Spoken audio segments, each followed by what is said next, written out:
Let's talk about Sabrina Carpenter's new album. Hi, I'm Grace. Welcome to Bitching in Bed, the podcast where I talk about things that make you uncomfortable from the place where I'm most comfortable. I've been wanting to make this video for like a week now, literally since the album cover came out and the album was announced. But I've been at uni, but I'm back home now, ready to bitch in my motherfucking bed. I think something that's really important to recognize before we get into the specific discussion of Sabrina Carpenter is the fact that this issue is very nuanced and belongs in a much bigger conversation. It belongs within a conversation about what is expected of women within the music industry and fundamentally the fact that women are expected to be feminist icons. It is expected of women to be feminists. However, it is praised when men are feminists. And this double standard often breeds situations such as this one. It's almost impossible to ignore the general shift towards conservatism that is within Gen Z online at the moment. Not just with the rise of trad wives and the re election of Trump, but generally as a whole, new society on social media is breeding this sex negative culture. There's this turning away from sexual liberation, this demonizing and shaming around sex, specifically women who openly and publicly enjoy sex and enjoy being sexy. And there's this new age of people on social media and this new culture where that is not okay anymore. Sexual liberation is not okay. And so I think it's important to recognize that for an artist like Sabrina Carpenter, whose rebrand and everything she aimed to do with Short and Sweet, this reclaiming of sexuality is already something that is in mucky waters from the get go. So I am not in the least bit shocked about how the world is currently responding to her new album, A Man's Best Friend. It needs to be acknowledged that in order to align yourself with feminist ideals, you need to recognize that what liberates some people and what liberates some women is not what's going to liberate you and is not what's going to liberate all women. What some people find empowering and what they do with their bodies is not going to be what another person finds empowering and chooses to do with their body. The very fundamental beliefs of feminism is that not all women have to act the same. That's what was fought for: diversity, the ability to stray from the mold without backlash or without retribution from that. We fought to be able to be different without shame and without backlash. So, what needs to be recognized is what is empowering for Sabrina Carpenter is not going to be empowering for all. A big part of Sabrina's rebrand when she released Short and Sweet was in order to reclaim her sexuality. She started as a Disney kid, and very few Disney kids have been able to do what she has done and break away from this shrouded in cuteness and innocent Disney kid ideal that often follows a lot of Disney kids throughout all of their lives. Short and Sweet was a way for Sabrina to be able to say, I like having sex, I like being sexy, and not feeling shame about those things. However, this has been taken to an extreme in the branding for her new album, A Man's Best Friend. And there's been a lot of discourse online of it's just an album cover, it's not that deep. It's just an album, it's just a song, it's just music, it's not that deep.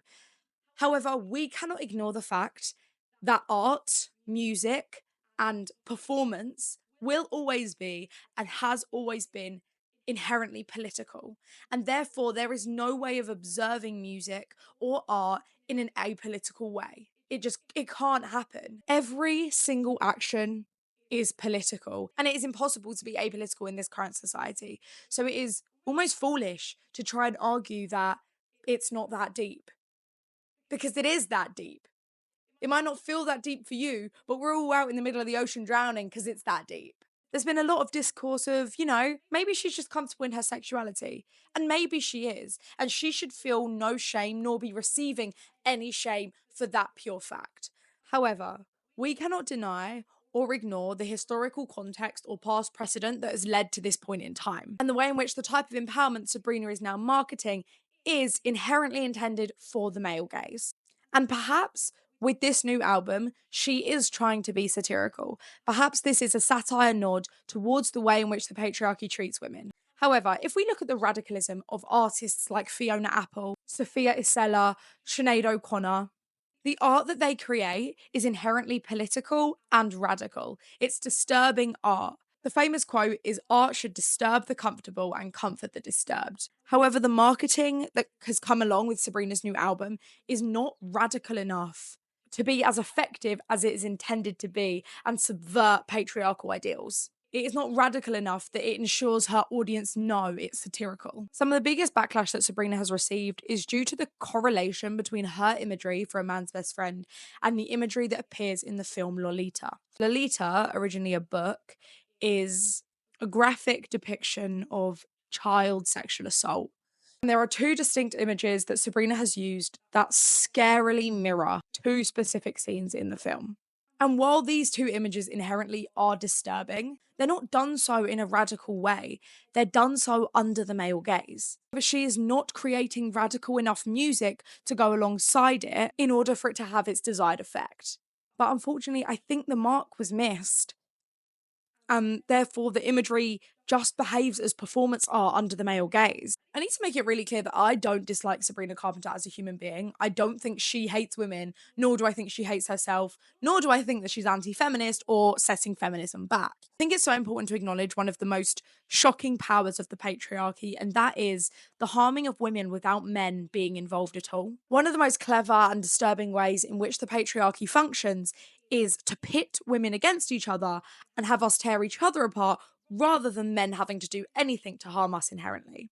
We tear each other down before men have the chance so that they aren't to blame. So when people absolutely tear somebody like Sabrina Carpenter to pieces, you're also acting in favor of the patriarchy. These types of opinions, these types of discussions need to be conversational rather than them just existing for a few thousand views and for people just to be noticed when there's a hot topic going on, for your tweet to go viral when something's hot and popular.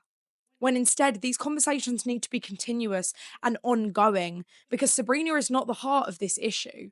The heart of this issue forever always will be the patriarchy. She is part of a much larger, much more convoluted conversation that needs to be being had all the time. A conversation about what is expected of women in the music industry. Women need to be sexually liberated. Women need to be modest. Women need to get a job. Women need to stay at home. Women need to have kids. Your life ends when you have kids. Women need to go and live their lives. You need to create good music. You need to create not TikTok music. You need to create music for the summer. You need to create sexy music. You need to create perfect music. You need to create passionate music. Women are being pulled in so many different directions. Sabrina is allowed to express her sexuality in a sexually promiscuous way. And if doing that empowers her, then that is what is empowering for her. And that is what is feminist to her. And that is how she chooses to express her freedom of identity. I do personally think that the Lolita imagery is too much and is sexually promiscuous in all the wrong ways for all the wrong reasons and is sexualizing a very horrible thing. But like I said before, we can't look at this issue without recognizing the fact that most of the time when a woman acts for the male gaze, it is because of the patriarchy that she is doing that. Acting for the male gaze is a direct reflection of the patriarchy. Attacking other women and dragging them for behaving in an anti-feminist way is because of the patriarchy. Getting annoyed at me because I won't stop talking about the patriarchy is an effect of the patriarchy. That is the patriarchy at play. It wants women to demonize other women. It wants women to hate other women.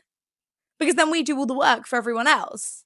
Unfortunately, this issue is not something we can point the finger at and say, you're to blame, you're the reason, you're why no one takes feminism seriously, you're setting back feminists by 100 years. We can't point the finger because there is such a fine line between empowerment and failing to subvert gendered expectations. And I do think that while Sabrina's intention was not to dismantle feminism, I do think that the way she's gone about it has inherently caused damage and has been damaging. Sabrina is allowed to dress how she likes and act how she likes. She is allowed to enjoy sex and she is allowed to solely make music regarding sex. If you think that that type of music is completely and utterly spineless and has no point, don't listen to it. No one's forcing you. It's okay. You're allowed to listen to other artists. The issue lies here when artists, specifically big names in the industry like Sabrina Carpenter, do things that feel performative to the male gaze with no final payoff for women, with no deeper explanation or radical commentary to go along with it. Obviously, still have a lot to see when it comes to Man's Best Friend. However, as it stands, it does feel quite performative. Sexualizing of herself is not inherently a problem. And if you have a problem with that inherent fact, then that in of itself is anti-feminist. The issue lies with the sexualization of child abuse in the Lolita imagery, and at what point female empowerment stops being for that individual woman and starts being a performance. And I suppose that's always an ongoing conversation that needs to constantly be had with issues surrounding this. You can't sit there and point the finger at any one person for an issue as big as this. But it is important to talk about these things because at the end of the day, they have they have upset people and they have caused issues. And if you think that's too woke, get a life. If you think it's not that deep, get alive. People care about things and it's good to talk about things that we care about. But yeah, I hope you enjoyed hearing me yap once again. It's so hot today. I've had to like pause this video 17 times just to turn my fan on. If you want to see short form content, fashion content, what I get up to day to day, go and follow my TikTok. It is also Grace Yaps Too Much. And if you'd like to just see the mess that is my life, then go over and follow me on Instagram, Grace Summer 18. Please subscribe. I actually really enjoy doing this and want to try and make a viable career out of it. So that would be much appreciated. Anyway, I love you all loads. Mwah.